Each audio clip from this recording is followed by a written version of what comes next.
우리 아직 어머니 모시고 여행 한 번도 안 다녀왔잖아. 그게 그렇게 힘들어? 자기야, 자기 엄마니까 편하겠지만 나한테는 시어머니잖아. 시어머니랑 여행 가는 걸 좋아하는 며느리가 어디 있어. 게다가 어머니하고 나는 별로 가까운 사이도 아니잖아. 그냥 용돈 들이자. 굳이 여행을 꼭 가야 해. 엄마가 여행을 가고 싶어 하시잖아. 엄마 팔순 소원인데 그것도 못 들어드려? 나 어차피 휴가도 이제 며칠 안 남았어. 그 휴가를 어머니 모시고 다니는 여행에 쓰란 소리야. 그럼 올해 우린 둘이 여행도 못 가잖아. 우연히 아들 내외가 나누는 대화를 듣게 된 어머니. 자신의 팔순을 맞아 무심코 같이 여행이나 가자고 기분 좋게 꺼냈던 말에 아들 내외가 이렇게 다툼을 벌일 줄은 꿈에도 몰랐습니다. 서운하기도 하고 미안하기도 했지요. 이런 걸 바란 게 아니었는데 기분이 착잡하기만 했습니다. 이제 다 큰 자녀에게 괜히 또 내가 부담만 주었구나. 오늘도 어머니는 긴 한숨을 내쉽니다. 내 자식이지만 어째 점점 더 어려운 관계가 되는 것만 같은 자식들. 어머니는 이제 어떻게 해야 할까요? 오늘은 다 키운 자식들이 점점 남처럼 느껴진다는 한 어머니의 사연을 소개합니다. 자녀들이 다 커서 독립하고 제 몫을 하며 사는 것을 보며 뿌듯한 기분도 잠시, 어느 순간 더 이상 내 뜻대로 되지 않는 자녀들의 행동 때문에 부모님들은 서운할 때도 많이 있을 것입니다. 다 큰 자녀들과 좋은 관계를 유지하기 위해 필요한 것은 무엇일까요? 영상을 끝까지 시청하시고 함께 생각해 보면서 지혜를 가져가시기 바랍니다. 그럼 지금 사연 시작합니다. 구독과 좋아요는 큰 힘이 됩니다. 안녕하세요. 저는 두 자녀를 두었습니다. 큰딸은 지금 결혼한 지 벌써 10년이 넘어가네요. 딸이 40 넘어 얻은 손녀딸이 둘 있지요. 제가 자주 돌봐주곤 한답니다. 둘째는 아들인데 결혼한 지 한 3년 됐습니다. 아직 아이는 없네요. 저는 요새 아이들을 만나면 별로 즐겁지가 않습니다. 예전에는 무슨 일만 생기면 제가 발벗고 나서서 도와주곤 했거든요. 이제는 그게 다 무슨 소용이 있고 의미가 있나 그런 회의감이 들곤 해요. 아이들이 엄마가 헌신하는 걸 그저 당연하게만 여기는 것 같고 내 생각을 해주는 사람은 아무도 없다는 생각이 들어 쓸쓸하기만 합니다. 아이들은 이런 엄마 마음을 전혀 모르는 것만 같아요. 그래서 이제는 자식들을 위해 살았던 제 삶의 자세를 좀 바꿔보려고 노력 중입니다. 어머니는 자식들 때문에 서운함이 많이 쌓여 있는 상태였습니다. 어떤 일 때문에 이렇게 마음이 돌아서게 되었을까요? 우리 큰딸이 딸 둘을 키우면서 직장을 그만두려고 했었어요. 꽤나 괜찮은 회사에 다니고 있었거든요. 제가 열심히 가르쳐서 키워놨는데 애 봐줄 사람이 없다고 그 좋은 직장을 그만두려고 하더라고요. 그때 딸애가 너무 안쓰럽고 아까웠어요. 어떻게 배워서 들어간 직장인데 그걸 애 때문에 포기할까? 우리 딸 미래를 내가 지켜주고 싶었습니다. 그래서 제가 손녀딸들을 대신 키워주겠다고 했어요. 그래서 딸이 육아휴직을 1년 마치고 다시 직장에 복귀할 수 있었지요. 딸네 집에 매일 출근을 했지요. 큰 손녀가 어린이집에 갈 때까지 제가 다 키워줬어요. 그리고 어린이집에 가니까 아이고, 이제 좀 살만하구나 싶었는데 둘째가 생긴 거예요. 어쩔 수 없잖아요. 둘째도 제가 키워줬죠. 둘째 때에도 육아휴직을 1년 남짓 쓰고 복직을 했어요. 그렇게 제가 두 손녀가 초등학교에 들어갈 때까지 아침 저녁으로 딸네 집으로 출퇴근을 하면서 키워줬지요. 저도 나이 들고 여기저기 아픈 곳이 많았지만 그래도 딸애가 신경 쓸까봐 말을 하지 않았어요. 우리 딸이 저한테는 손녀딸들보다 더 소중했어요. 엄마하고 딸들 걱정하면서 전전긍긍하기보다는 직장에서 마음 편히 열심히 일해서 하고 싶은 대로 하기를 바랬거든요. 초등학교에 가니까 손녀딸들도 제법 말귀도 알아듣고 조금은 숨통이 트이나 싶었지요. 주변에 보니까 애들을 이제 학원에 보내기도 하고 사람을 좀 쓰기도 하고 하더라고요. 저도 좀 힘이 들어서 큰딸 내외한테 제가 말을 했어요. 이제 엄마는 좀 쉴 거니까 애들 학원에 보내던지 사람을 구하라고요. 제가 그동안은 딱히 돈을 받으면서 애를 봐주지도 않았거든요. 애들 돈을 모으게 해주려고요. 애 둘 키우려면 요새 돈이 많이 들잖아요. 아파트 대출금도 매달 갚아야 하고 돈 들어갈 때가 많겠죠. 저는 당장 딸한테 그 돈 안 받아도 남편하고 둘이 먹고 살 정도 돈은 있으니 굳이 받겠다고 안 했습니다. 근데 그게 제 실수였어요. 돈이라도 받을 걸 그랬죠.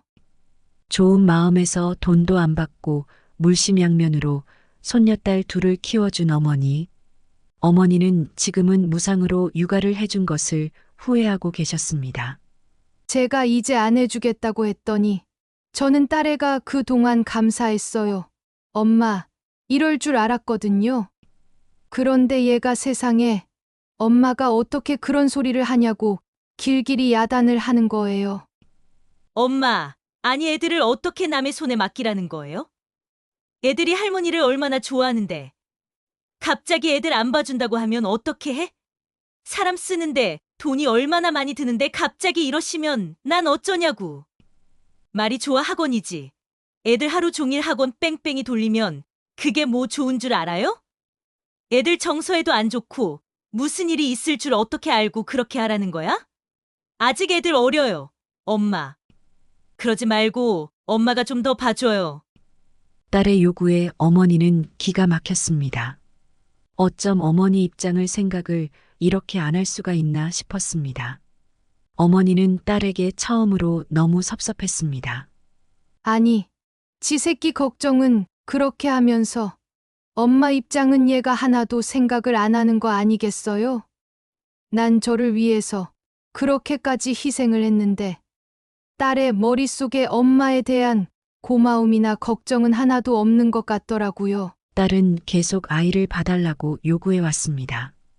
어머니는 남의 손에 아이를 맡기고 싶지 않아 하는 딸의 부탁에 어쩔 수 없이 이렇게 말을 했습니다. 그럼 한 달에 200은 내가 받아야겠구나. 괘씸해서 했던 말이었습니다. 딸은 어쩔 수 없이 어머니에게 200만 원을 드리기로 하고 서로 합의를 했지요. 그렇게 서로 타협을 하고 손녀딸을 돌봐주던 어머니. 그러나 어머니를 속상하게 하는 일들은 또 있었습니다. 엄마, 나 남편하고 둘이 여행 좀 다녀올게. 애들 좀 봐줘요.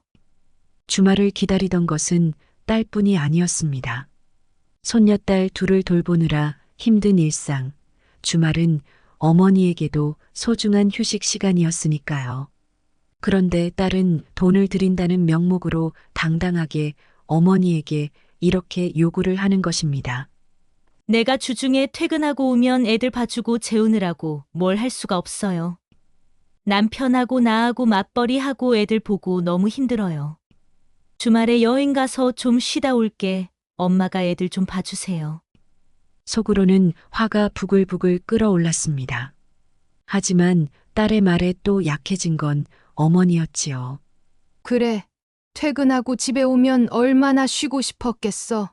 남편하고 둘이 시간도 좀 보내고 싶겠지. 어머니는 그렇게 또 딸의 입장이 되어 서운하고 괘씸한 생각을 접어두곤 하셨습니다. 딸만큼은 행복하게 해주고 싶었으니까요. 자신이 조금만 더 고생을 하면 딸에는 편안하고 행복할 것 같았습니다. 그런 딸을 생각하면 또 어머니는 참게 되곤 했지요. 그렇게 딸은 훌쩍 여행을 떠나고 두 손녀딸을 돌보는 것은 할머니, 할아버지의 몫이 되었습니다. 팔순을 바라보는 나이에 잠시도 가만히 있지 않는 두 손녀딸을 돌보는 것은 정말 힘든 일이었지요. 그러는 사이에 손녀딸들은 커서 조금씩 학원도 다니게 되었습니다. 그러자 좀 여유가 생기기 시작했습니다. 엄마, 애들 학원 보내니까 학원비 때문에 부담이 돼서요. 이제 엄마 돈 그만 들여도 되죠? 어차피 이제 엄마가 애들 봐주는 시간도 별로 없잖아요. 딸은 바로 200만 원을 주지 않겠다고 했고 어머니는 그럼 그러라고 했지요. 이제 손녀딸들 키우는 것도 다 됐나 보다. 어머니는 그렇게 생각했습니다. 엄마, 우리 애들 방학 때 해외 여름 캠프를 좀 보내주고 싶은데 돈 좀 보태주면 안 돼요? 딸은 어처구니 없는 요구를 했습니다. 아니, 요새는 조부모들이 손자, 손녀 교육비를 많이들 대준다고 하던데 엄마가 좀 해주면 안 돼? 요즘 애들은 어려서부터 영어를 배워요. 안 그러면 나중에 대학 갈 때 우리 애들만 불리하잖아. 어렸을 때 배워야 영어는 빨리 는데요. 방학 때만 몇 년 어학 연수 좀 다녀오고 싶은데 좀 도와주세요. 네? 아이를 잘 키우고 싶은 마음을 이해 못하는 어머니는 아니었습니다. 그러나 딸의 요구는 분명 부담이 되는 것이었지요. 아니, 네 아빠랑 엄마가 그렇게 돈이 많아 보이냐? 엄마 아빠 돈 별로 없어 이거사. 대체 넌 생각이 있니? 없니? 딸의 말을 들은 아버지는 화를 버럭 냈습니다. 여태껏 팔순을 바라보는 나이 든 아내가 딸의 직장 생활을 위해 얼마나 희생했는지 잘 아는 남편은 딸이 못마땅했어요.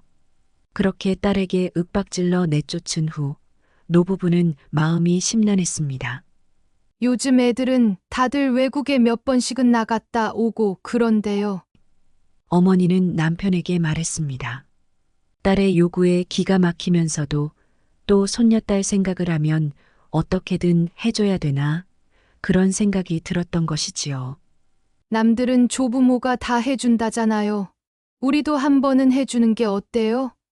우린 어차피 돈 쓸 일도 없잖아요. 어머니는 남편을 설득하기 시작했습니다. 그리고 마침내 한 번만이라는 전제로 방학을 맞은 손녀딸들의 한 달 가량의 어학연수 비용을 대주기로 했지요. 세상이 그렇다는데 남들은 다 조부모가 해준다는데 자신들도 아직 해줄 수 있을 때 해주자 그렇게 생각을 했습니다. 해외에서 활짝 웃으며 찍은 손녀딸들의 사진을 보며 노부부는 행복했습니다. 그 모습을 보자 같이 해외여행을 한번 가볼까 싶은 생각이 들었습니다. 그러고 보니 다 같이 여행을 가본 적이 없었다는 걸 깨달았지요. 곧 어머니의 팔순 생일이 다가오고 있었지요. 내 팔순에 다 같이 여행을 한번 가보면 좋겠어. 어머니는 그렇게 생각하며 혼자 조용히 미소를 지었습니다.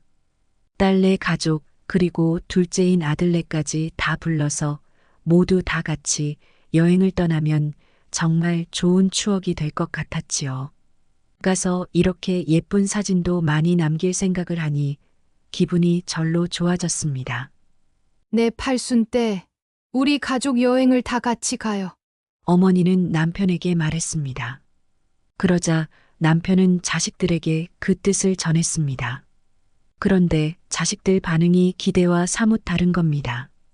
아빠가 여행비 내주실 거죠? 우리 남편이 이번에 차를 바꾼 데다가 애들 학원비에 대출금까지 우리가 좀 여유가 없어요. 엄마 팔순에 난 용돈이나 좀 드리려고 했는데 여행까지 가려면 솔직히 좀 빠듯해요. 딸은 여행비 이야기에 난색을 표했습니다. 그 말에 아버지는 무척 화가 났지요. 당연히 아내 팔순은 자식들이 준비를 해줄 줄 알았던 겁니다. 넌 이 새끼들한테 쓸 돈은 있고 엄마가 팔순인데 엄마한테 쓸 돈은 그렇게 아깝니? 다 그만두거라. 버럭 화를 내고 딸과 전화를 끊어버린 아버지. 곧 둘째 아들에게 연락을 했습니다. 엄마가 이번 팔순에 같이 여행을 가고 싶다는구나. 갈 수 있겠니? 그 말에 둘째도 어째 대답이 신통치 않았습니다. 아, 아내하고 이야기해 볼게요. 그 말에 또 아버지는 기가 막혔습니다. 미리미리 부모의 팔순을 준비해도 부족할 판에 아내에게 물어보겠다는 무신경한 아들의 반응이라니 정말 화가 났지요. 넌 네 엄마 팔순도 마누라 눈치를 보고 결정하니? 됐다. 너도 다 그만둬라. 엄마 팔순은 엄마하고 아빠하고 둘이만 보내련다. 아버지는 아들의 전화도 끊어버렸습니다. 홧김에 한 소리 했지만 아버지 마음은 착잡했지요. 아내에게 자식들의 이런 반응을 어찌 설명해야 할지 난감하기만 했습니다. 여보 팔순은 나하고 둘이 오붓이 보냅시다. 우리 어디 해외 좋은 데에 둘이 가서 놀다 오자구. 남편은 아내에게 억지로 웃으며 말했어요. 하지만 눈치 빠른 어머니는 바로 뭔가 이상하다는 걸 알아차렸습니다. 왜? 애들이 안 간대요? 남편이 말이 없자 어머니는 크게 실망을 했습니다. 어떻게 자식이라는 것들이 엄마 팔순에 이런 식으로 나올 수가 있단 말인가. 그날 저녁 아버지로부터 꾸지람을 들은 두 자녀들은 부모님 댁에 모였습니다. 그리고 잔뜩 화가 나 있는 부모님 기분을 풀어드리기 위해 안간힘을 썼습니다. 엄마, 미안해요. 내가 안 가려고 한 게 아니고 유독 이번 달에 자금이 좀 팍팍해서 그랬어요. 엄마 팔순인데 내가 당연히 엄마 잘해드리고 싶죠. 왜 아니겠어요? 근데 여행은 좀 일정도 그렇고 돈이 많이 드니까 그냥 아버지한테 물어본다는 게 아버지가 오해를 한 거지. 다른 뜻 없어요. 여행 가요. 가. 응. 딸은 갑자기 태도를 바꾸며 여행을 가겠다고 나섰습니다. 아들 내외는 조용히 있기만 했습니다. 아버지가 아들을 쏘아보자 마지못해 아들이 입을 열었습니다. 네, 아버지, 저희도 같이 여행 가요. 며느리는 표정이 별로 밝지가 않았습니다. 며느리는 안 가고 싶은 게냐? 아버지의 물음에 며느리는 고개를 간신히 가로저었습니다. 아니요, 아버님. 저도 가야죠. 어머님 팔순이신데 당연히 가야죠. 그렇게 간신히 가족들은 여행을 가기로 뜻을 모았고 여행 계획은 큰딸이 세우기로 했습니다. 집 밖으로 나서는 큰딸 가족을 배웅하려는데 방에서 아들 내외가 다투는 소리를 우연히 듣게 된 어머니. 자기야, 자기 엄마니까 편하겠지만 나한테는 시어머니잖아. 시어머니랑 여행 가는 걸 좋아하는 며느리가 어디 있어. 게다가 어머니하고 나는 별로 가까운 사이도 아니잖아. 그냥 용돈 들이자. 굳이 여행을 꼭 가야 해. 엄마가 여행을 가고 싶어 하시잖아. 엄마 팔순 소원인데 그것도 못 들어드려? 나 어차피 휴가도 이제 며칠 안 남았어. 그 휴가를 어머니 모시고 다니는 여행에 쓰란 소리야. 그럼 올해 우린 둘이 여행도 못 가잖아. 나 올해 얼마나 바빴는지 자기가 더 잘 알잖아. 매일 야근에 주말에도 일한 적이 많아. 제대로 쉬지도 못하고 일만 했는데 그 휴가를 시어머니 모시고 여행을 가는데 쓰라고. 너무하는 거 아니야? 팔순이라고 해도 어차피 매년 돌아오는 생일일 뿐이잖아. 요새 팔순이 뭐가 그리 특별하다고 그래? 나도 부모님하고 여행 가는 거 부담되기는 해. 하지만 그래도 팔순이잖아. 어른들은 팔순을 중요하게 생각하는 게 있잖아. 그래서 그런 거지. 아들의 입에서 나온 말은 꽤나 어머니에게 상처가 되었습니다. 부모님과 여행 가는 게 저도 부담이라는 아들. 어머니는 평소 아들과의 관계를 떠올리게 되었습니다. 늘 대면대면하고 서먹했던 아들. 그 아들만큼이나 멀고 불편했던 며느리. 평소 둘째 며느리하고는 거의 왕래가 없다시피 했습니다. 큰딸이야 손녀딸을 봐준다는 명목으로 하루에도 몇 번씩 얼굴을 보고 거의 같이 살다시피 했지만 둘째 아들 내외하고는 1년에 한두 번 얼굴을 볼까 말까 했으니까요. 서먹한 둘째 며느리하고도 좀 더 친해지고 싶은 마음이 있던 어머니는 이번 여행에 둘째 며느리하고도 시간을 같이 보내고 싶었지요. 아들이야 원래 그런다 쳐도 왠지 며느리는 같은 여자고 또 자신이 노력을 하면 조금은 더 친해질 수 있을 것 같다는 생각을 하고 있었지요. 그러나 며느리는 시어머니를 마냥 불편하고 거추장스러운 상대로만 여기고 있는 것 같아 무척 서운하고 속이 상했습니다. 내가 괜히 여행을 가자고 했나? 며느리 말대로 팔순이 뭐 특별한 것도 아닌데 그냥 생일일 뿐인데 내가 너무 거창한 걸 바랬나. 팔순이라는 특별한 행사를 사랑하는 자녀들과 보내고 싶었던 자신의 바램이 큰 욕심이었나 싶은 생각이 들었습니다. 평소 자주 왕래하지도 않고 가까운 사이도 아닌데 여행을 같이 가자는 말이 서로에게 부담이 될 수도 있었나 싶은 생각이 들자 한없이 여행을 가는 것이 불편하게 느껴지기 시작했습니다. 어머니는 내색하지 않고 자녀들을 배웅한 뒤 집 안으로 들어와 남편에게 말했습니다. 여보, 우리 팔순 여행 가지 맙시다. 남편은 아내의 말에 눈을 동그랗게 떴지요.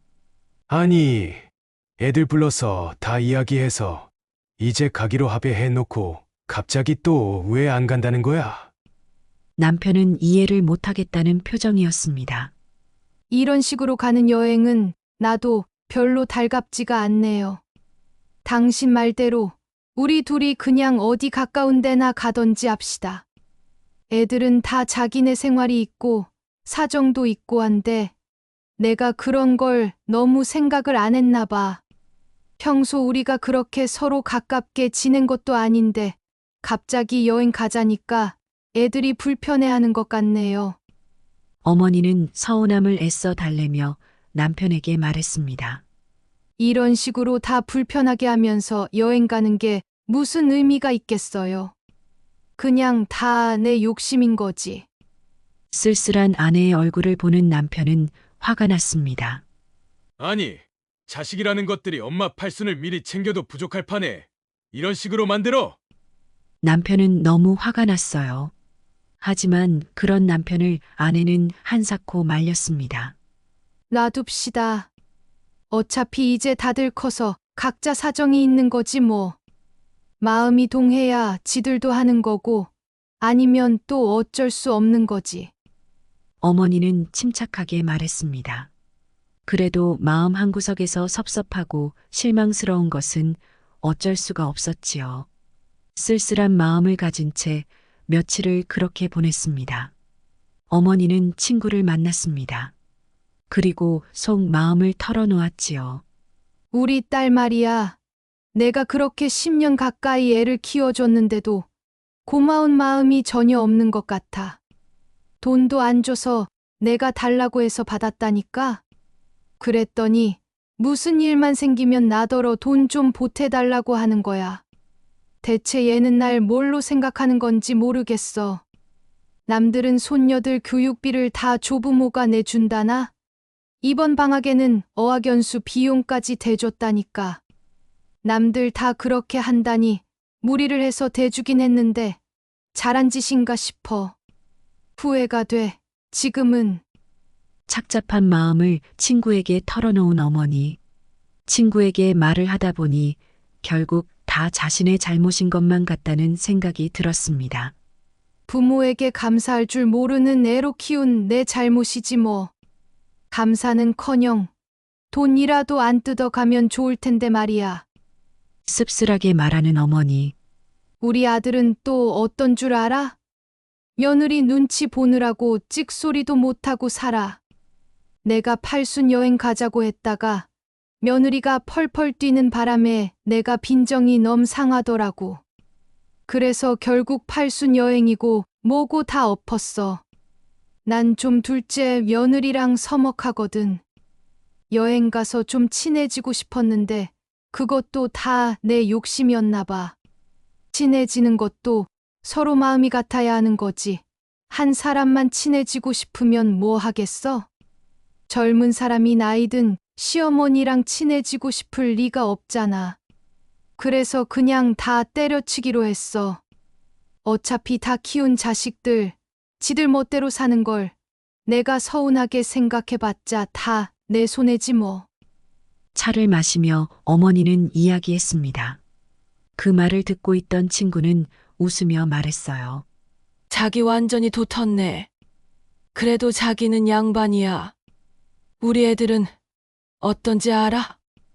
벌써부터 유산 누가 더 많이 받아갈까? 서로 그걸로 싸우고 있다니까. 아들은 지가 집 갖겠다고 하고, 딸은 땅을 달라고 하고, 아주 웃기지도 않는다니까. 떡 줄 사람은 생각도 안 하는데 지들끼리 김칫국을 그냥 사발로 마시고들 있다고. 내가 그래서 그랬지. 걱정들 말라고. 엄마 아빠는 다 쓰고 죽을 거니까 니들은 다 알아서들 살라고 말이야. 친구의 말을 듣고 보니 어머니는 왜 평소 자신은 그토록 자식에게 전전긍긍하며 살았을까 싶은 생각이 들었습니다. 다 큰 자식들은 돌이켜보면 어렸을 때 어머니의 돌봄을 간절히 필요로 하던 그 어린 아이들이 더 이상 아니었는데 말이지요. 도움이 그리 필요하지도 않았는데 내가 왜 그렇게 혼자 못 도와줘서 안달을 했을까? 큰딸이 직장을 그만두는 것도 어차피 자신의 결정이었을 텐데 내가 왜 그리 그걸 막고자 필사적으로 노력을 한 걸까? 그렇게 해봤자 엄마의 고마움도 모르는 딸이 아닌가. 큰딸 걱정에 늘 챙겨주지도 못했던 둘째 아들. 아들이라고 너무 믿었던 것 같기도 했습니다. 어렸을 때부터 알아서 척척 자라던 기특한 아들. 누나 때문에 어쩌면 많이 서운했을지도 모르지만 전혀 내색을 안 했습니다. 결혼해서도 큰 문제 없이 둘이 잘 사는 것에 그저 고맙다고만 생각했습니다. 자신이 팔순 여행 이야기를 꺼내기 전에는 한 번 말다툼도 없던 부부였습니다. 그래, 알아서 잘들 살고 있으니 그게 된 거 아닌가. 어머니는 그렇게 생각하자 조금은 마음이 편해지는 것도 같았습니다. 다 키워놓으니 이제 더 이상 내 품 안의 자식이 아니로구나. 그저 알아서 자기 앞가림하며 각자 잘 살면 그만이다. 어머니는 팔순을 기점으로 자식들에 대한 모든 기대를 내려놓기로 했습니다. 자식 때문에 나를 희생하는 것도 이제 그만해야지. 희생한다 생각하니까 자꾸 바라는 게 생기는 것 같아. 어머니는 친구에게 말했습니다. 맞아. 자식은 이제 남이야. 어차피 다 각자 사는 거지 뭐. 나도 애들한테 뭐 해달라. 하자. 뭐 이런 말 일체 안 해. 안 하니까 사이가 좋아. 서로 바라는 것도 없고 그냥 각자 잘하는 거지 뭐. 그런 말 있잖아. 효도는 어려서 이쁜 걸로 다 하는 거라고. 그때 이쁜 거 다 봤으니 이제 된 거지 뭐. 난 이제 애들이 연락하잖아. 그런 것부터 덜컥 난다니까. 얘들이 또 뭐가 필요해서 나한테 연락을 하나 싶어서 말이야. 애들 봐달라고 하거나 돈 달라고 하거나 둘 중 하나지 뭐. 친구는 그렇게 말하면서 호탕하게 웃었습니다. 어머니도 그 말을 부정하기 힘들었지요. 맞아. 우리 큰딸도 생각해보면 그랬어. 늘 지가 뭐 필요하고 아쉬울 때만 연락하고 돈이나 더 달라고 하지. 부모 생각해서 전화하지는 않더라고. 너무 잘해주면서 키운 것 같아. 그게 후회가 되네. 담담하게 말하는 어머니에게 친구는 다시 말했습니다. 자기가 자식을 너무 잘 키워서 그렇다고 생각해. 어떤 이들은 있잖아.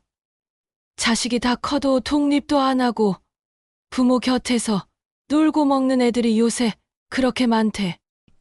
집에서 손 하나 까딱 안 하고 삼시세끼 얻어먹고 집에서 팽팽 놀기만 한다는 거야. 그래도 우리 애들은 다 독립해서 자기 앞가림은 하잖아. 그걸로 만족해야지. 요즘 세상의 도리까지 따지면 사이 좋을 부모 자식이 어디 있겠어? 이미 자신의 자녀들은 다 자라서 자기 앞가림을 하며 산지 오래되었는데 자식을 떠나보내지 못했던 것은 결국 자신이었던 것 같다는 생각이 들었습니다. 늘 자신의 눈에 부족함 없이 해주고 싶었던 큰딸. 큰딸을 보면 평생 가정주부로 살았던 자신이 겹쳐 보였습니다. 딸을 위해서 자신이 희생하는 거라고 생각했지만 사실 어쩌면 자신을 위한 행동이었을지도 모르겠다고 생각했지요. 딸만큼은 일을 포기하지 않았으면, 멋지게 살아주었으면. 그런 바람이 모두 사실은 어머니 자신의 욕심이었다는 생각이 들었습니다. 어쩌면 우리 딸은 가정주부로 살고 싶었을지도 모르지. 나 때문에 직장을 포기하지 못하고 억지로 다녔나? 그런 생각을 하자 웃음이 나왔습니다. 결국 자식 욕심을 부린 건 나였다. 늘 자신에게 감사함을 모르던 큰 딸. 자신의 분신과도 같다고 여겼던 그 딸은 지금도 어머니에게 과연 고맙다는 생각이 조금은 있을까요? 이제 딸의 인생에서 난 빠져야겠다. 어머니는 마침내 그렇게 결심을 했습니다. 늘 안쓰럽게 생각하고 안달복달하던 건 자신이었지 딸이 아니었다는 걸 확실히 깨달았지요. 내가 도와주지 않았다면 우리 딸은 결국 스스로 무슨 방법이든 찾아냈겠지. 그랬다면 조금만 도와줬어도 엄마의 고마움 정도는 아는 딸이 되었을 것이다. 이미 버릇이 나빠진 상태였지만 더 이상은 딸애한테 희생할 필요가 없다고 생각하게 된 어머니였습니다. 지나치게 나 자신을 대입하며 희생하여 키운 딸과 지나치게 무심하고 방관했던 아들. 결국 두 자녀 모두 어머니의 기대와 달리 멀어지게 되고 말았지요. 이제 모두 각자 도생이야. 자식들에게 뭔가 기대를 품으면 품을수록 실망만 하게 된다는 것을 뒤늦게 깨닫게 된 어머니. 어머니는 이제라도 자신의 삶에 집중을 해보려고 생각하게 되었습니다. 그리고 팔수는 평생 내 곁에서 한결같이 있어준 남편과 둘이 여행을 가기로 했습니다. 그 결정이 마음에 든 어머니였습니다. 앞으로도 생일에는 남편과 둘이 이렇게 보내야겠다고 생각을 했지요. 자식들이 뭔가 챙겨주면 고맙고 아니면 말고 그런 거라고 말입니다. 바라면 바랄수록 실망만 돌아온다는 것을 느낀 어머니의 결정이었습니다. 오늘 이야기 어떠셨나요? 한 자녀에게는 희생을 했고 다른 자녀에게는 무심했던 어머니가 자식들에게 실망을 하고 결국 자식에 대한 기대를 내려놓게 된 사연이었습니다. 희생을 했던 자녀는 어머니의 마음을 당연하게만 여기고 무심했던 자녀는 어머니의 관심을 부담스러워하지요. 이런 실수를 했다면 자녀가 다 성장했을 때 어떻게 해야 할까요? 그때에는 최선이라고 생각했던 부모로서의 행동이 지나고 나서 후회가 될 때가 많이 있습니다. 그럴 때에 어떻게 바로잡을 수 있을까요? 자녀와 더 친해지기 위해 노력하는 사람도 있을 것입니다. 혹은 포기하고 서로 각자의 길을 가는 사람도 있을 것입니다. 어떤 방법을 선택해도 100% 만족스럽지 않을 수 있겠지요. 하지만 각자의 인생은 스스로가 책임을 져야 하는 것입니다. 그러니 그때그때 최선이라 생각하는 것을 실천할 수밖에 없겠지요. 여러분들은 어떠신가요? 자녀가 남처럼 느껴질 때가 있으신가요? 더 이상 자녀가 날 필요로 하지 않는다고 느껴질 때 어떤 결정을 하셨나요? 다 큰 자녀와 좋은 관계를 유지하고 계신가요? 그렇다면 그 비결이 무엇인지 댓글로 알려주세요. 당신의 지혜가 다른 사람의 인생을 바꿀 수 있을지도 모릅니다. 오늘 이야기가 마음에 드셨다면 구독과 좋아요를 부탁드려요. 감사합니다.